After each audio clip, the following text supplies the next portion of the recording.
माननीय अध्यक्ष जी। नमस्कार, आप बिग वाई देखना शुरू कर चुके हैं और मैं हूं आपके साथ जावेद। चलिए नजर डालते हैं इस वक्त की बड़ी खबर पर। मैं माननीय प्रधानमंत्री जी से आग्रह करूंगा कि वह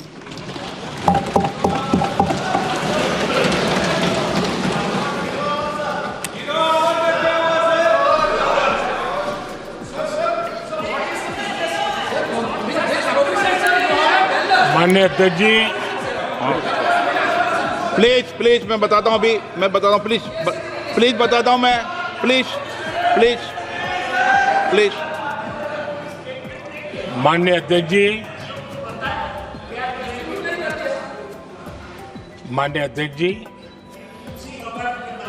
मैं प्रयागराज में हुए महाकुंभ पर वक्तव्य देने के लिए उपस्थित हुआ हूं।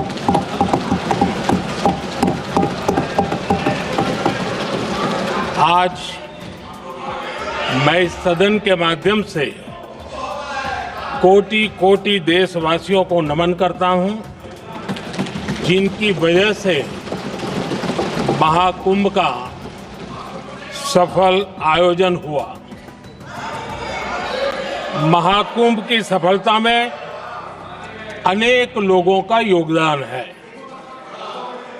मैं सरकार के, समाज के सभी कर्मयोगियों का अभिनंदन करता हूं। मैं देश भर के श्रद्धालुओं को, यूपी की जनता, विशेष तौर पर प्रयागराज की जनता का धन्यवाद करता हूं। अध्यक्ष जी, हम सब जानते हैं गंगा जी को धरती पर लाने के लिए एक भगीरथ प्रयास लगा था। वैसा ही महाप्रयास इस महाकुंभ के भव्य आयोजन में भी हमने देखा है। मैंने लाल किले से सबका प्रयास के महत्व पर जोर दिया था। पूरे विश्व ने महाकुंभ के रूप में भारत के विराट स्वरूप के दर्शन किए। सबका प्रयास का यही साक्षात स्वरूप है। ये जनता जनार्दन के संकल्पों के लिए, जनता जनार्दन की श्रद्धा से प्रेरित महाकुंभ था। आदरणीय अध्यक्ष जी, महाकुंभ में हमने हमारी राष्ट्रीय चेतना के जागरण के विराट दर्शन किए हैं। ये जो राष्ट्रीय चेतना है, ये जो राष्ट्र को नए संकल्पों की तरफ ले जाती है, ये नए संकल्पों की सिद्धि के लिए प्रेरित करती है। महाकुंभ ने उन शंकाओं आशंकाओं को भी उचित जवाब दिया है जो हमारे सामर्थ्य को लेकर कुछ लोगों के मन में रहती है। अध्यक्ष जी, पिछले वर्ष अयोध्या के राम मंदिर प्राण प्रतिष्ठा समारोह में हम सभी ने ये महसूस किया था कि कैसे देश अगले 1000 वर्षों के लिए तैयार हो रहा है। इसके ठीक 1 साल बाद महाकुंभ के इस आयोजन ने हम सभी के इस विचार को और दृढ़ किया है। देश की ये सामूहिक चेतना देश का सामर्थ्य बताती है।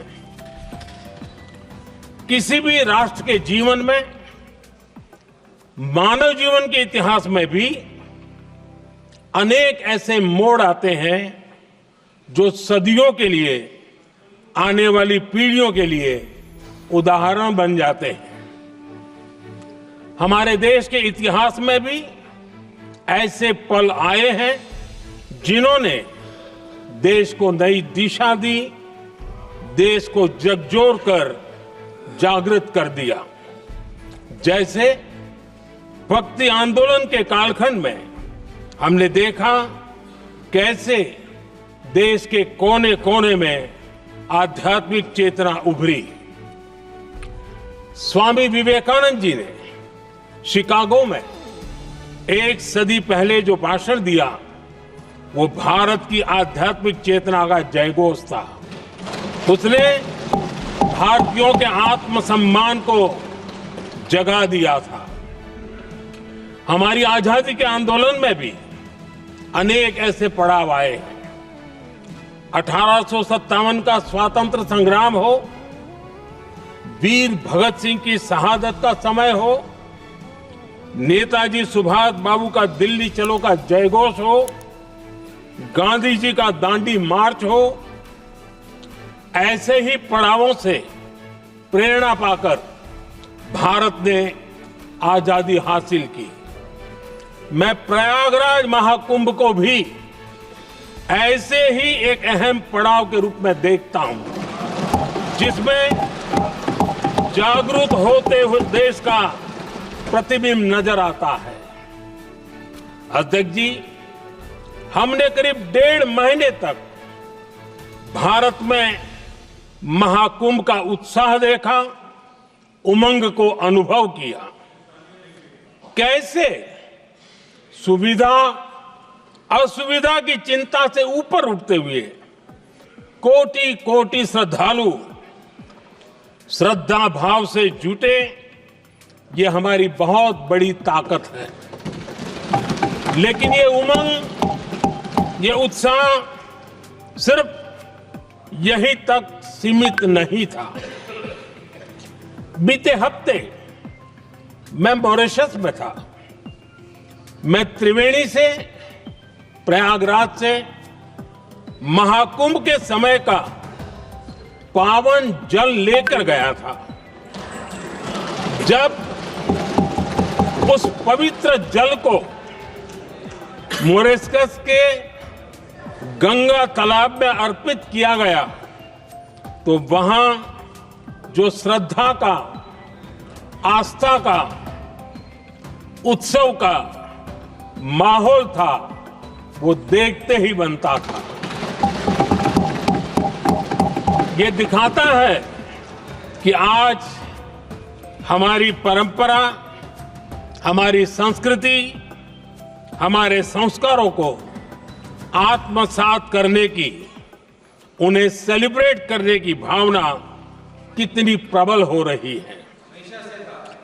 अध्यक्ष जी, मैं ये भी देख रहा हूं कि पीढ़ी दर पीढ़ी हमारे संस्कारों के आगे बढ़ने का जो क्रम है वो भी कितनी सहजता से आगे बढ़ रहा है।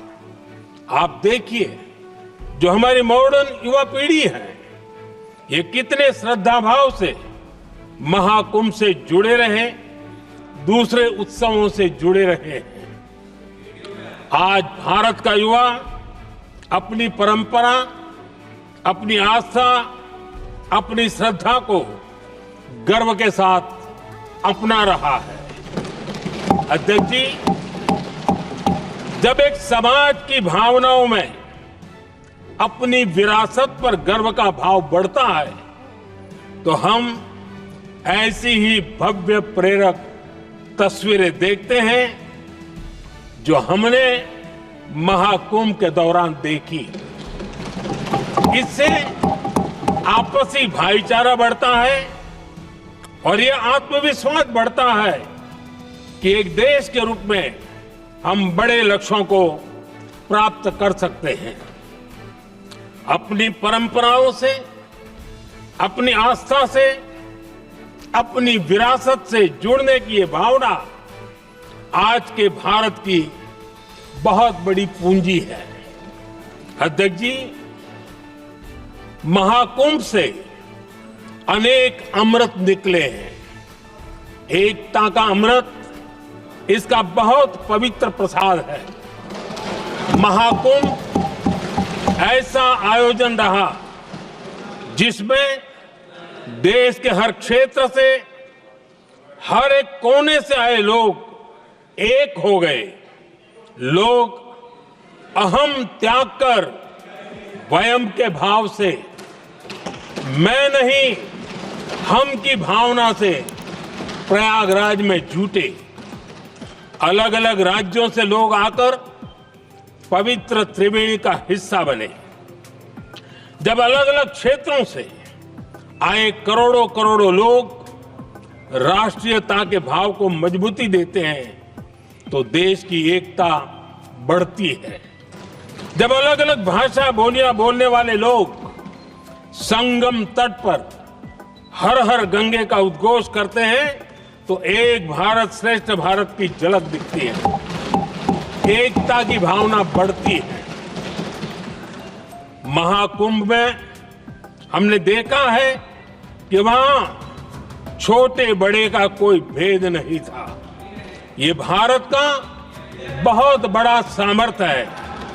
ये दिखाता है कि एकता का अद्भुत तत्व हमारे भीतर रचा बसा हुआ है। हमारी एकता का सामर्थ्य इतना है कि वो भेदने के सारे प्रयासों को भी भेद देता है। एकता की यही भावना भारतीयों का बहुत बड़ा सौभाग्य है। आज पूरे विश्व में जो बिखराव की स्थितियां हैं, उस दौर में एकजुटता का ये विराट प्रदर्शन हमारी बहुत बड़ी ताकत है। अनेकता में एकता भारत की विशेषता है। ये हम हमेशा कहते आए हैं, ये हमने हमेशा महसूस किया है और इसी के विराट रूप का अनुभव हमने प्रयागराज महाकुंभ में किया है। हमारा दायित्व है कि अनेकता में एकता की इसी विशेषता को हम निरंतर समृद्ध करते रहें। अध्यक्ष जी, महाकुंभ से हमें अनेक प्रेरणाएं भी मिली हैं। हमारे देश में इतनी सारी छोटी बड़ी नदियां हैं। कई नदियां ऐसी हैं जिन पर संकट भी आ रहा है। कुंभ से प्रेरणा लेते हुए हमें नदी उत्सव की परंपरा को नया विस्तार देना होगा। इस बारे में हमें जरूर सोचना चाहिए। इससे वर्तमान पीढ़ी को पानी का महत्व समझ आएगा, नदियों की साफ सफाई को बल मिलेगा, नदियों की रक्षा होगी। अध्यक्ष जी, मुझे विश्वास है कि महाकुंभ से निकला अमृत हमारे संकल्पों की सिद्धि का बहुत ही मजबूत माध्यम बनेगा। मैं एक बार फिर महाकुंभ के आयोजन से जुड़े प्रत्येक व्यक्ति की सराहना करता हूं। देश के सभी श्रद्धालुओं को नमन करता हूं। सदन की तरफ से अपनी शुभकामनाएं देता हूं। फिलहाल के लिए इस बड़ी खबर में सिर्फ इतना ही। ऐसी खबरों के लिए आप देखते रहिए बिग वाई। नमस्कार।